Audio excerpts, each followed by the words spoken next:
pozdrav svima ljudi, evo nas ponovo u Zombie. Danas ćemo raditi jedan challenge sa lijepkom i ajmo da počnemo. Za ovaj challenge će nam trebati neka jaka traka, slična ovako, nešto, samo da je jako, da može dobro da lijepi. Pa ćemo je zalijepiti i oko ruke na vrh 5 ili 10 minuta ćemo odlijepiti da iskusimo taj bol. I sada ćemo da zalijepimo ovu traku. Samo da maknemo ovo. Tako. Vrlo jaka traka, evo. I sačekat ćemo 10 minuta.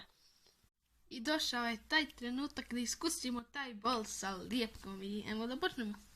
Da razlijepimo ovo do tamo. Jao. To tu. A, sad je onaj gore ovdje. Prvo će ovdje nema ovoga. Okej. Sad ovo. Auć.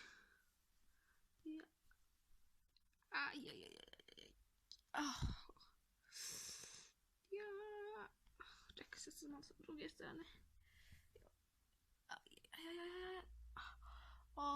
Kako voli.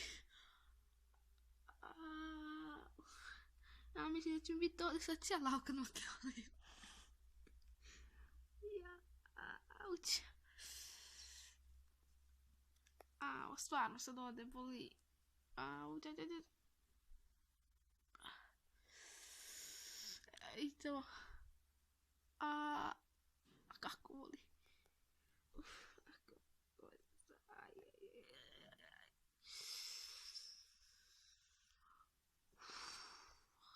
Čekaj sad malo od ovako. Kako voli. Mogu žeti ovaj challenge pa vidjeti kako boli ovo ovdje. S ove strane ne boli. Boli boga mi s ove.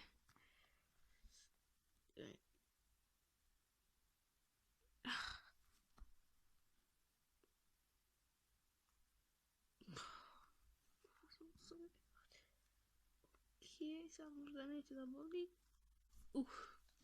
I ljudi, to je bilo to što se tiče ovog videa. Hvala vam što ste gledali i vidimo se vrlo uskoro.